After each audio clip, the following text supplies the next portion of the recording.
বীরভূমের সর্বে সর্বা। তাকে বাদ দিয়ে কোনো অনুষ্ঠানই হতো না।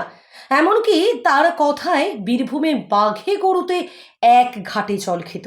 নিশ্চয়ই বুঝতে পারছেন কার কথা বলা হচ্ছে। হ্যাঁ, অনুব্রত মণ্ডল। কয়েক বছর আগে গরু পাচার কাণ্ডে তাকে জেলে যেতে হয়েছিল। জামিনে মুক্তি পেয়েছেন এবং জেলে যে ভয়ঙ্কর দিনগুলি কাটিয়েছেন সে কথাও নিজ মুখে স্বীকার করেছেন।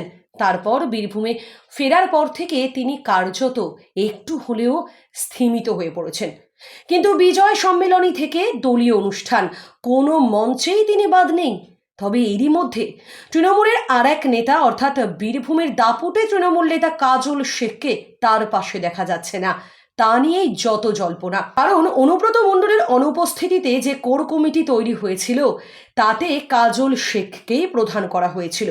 আর এই কাজল শেখকে অনুব্রতর পাশে না দেখা দেওয়ার পর থেকেই কার্যত সকলের মনে একটাই প্রশ্ন, তাহলে কি এবার থেকে বীরভূমের ক্ষমতা থাকবে কাজল শেখের হাতে?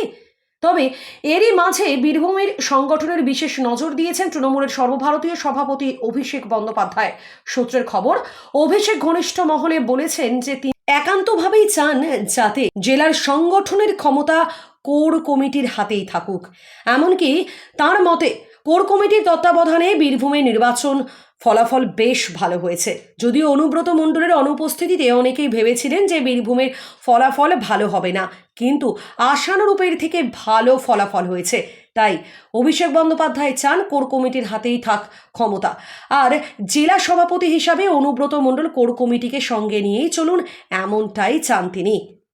যদিও এই মতামত ব্যক্তিগত, দল যেটা মনে করবে সেটাই করবে, এমনটাই জানিয়েছেন অভিষেক। প্রসঙ্গত উল্লেখ্য, গরু পাচার মামলায় অনুব্রত মণ্ডল দিল্লির তিহার জেলে বন্দী ছিলেন, আর সেই সময়ে বীরভূমে কোর কমিটি গঠন করা হয়। সেই কোর কমিটি গঠন করার পরে মুখ্যমন্ত্রী মমতা বন্দ্যোপাধ্যায় এই কোর কমিটির ওপর বেশ কিছু দায়িত্ব দিয়েছিলেন।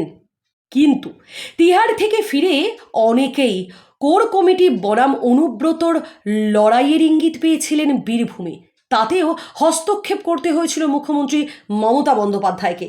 কিন্তু এবার নীরবতা ভেঙে অভিষেক বন্দ্যোপাধ্যায় জানিয়েই দিলেন যে কোর কমিটিকে সম্মান করেই চলতে হবে এবং কোর কমিটিকে সঙ্গে নিয়েই চলতে হবে, কারণ আর মাত্র 1.5 বছর তারপরেই বিধানসভা নির্বাচন। গত তৃতীয়বারের জয় অব্যাহত রাখতে মরিয়া শাসক শিবির, তাই তো 26-এর বিধানসভা নির্বাচনকে পাখির চোখ করে এগোতে চাইছে তৃণমূল, এবং বীরভূমে যাতে গত 3বারের মতো এবারেও ফলাফল ভালো হয় তার চেষ্টাই করছেন তৃণমূলের second in command Abhishek Bandyopadhyay. কিন্তু এরপরে কি তাহলে অনুব্রতর সঙ্গে দলের দূরত্ব বাড়বে? এমনটাই গুঞ্জন ছড়িয়েছে দলীয় অন্দরে, যদিও উত্তরটা জানার সময়ের অপেক্ষা।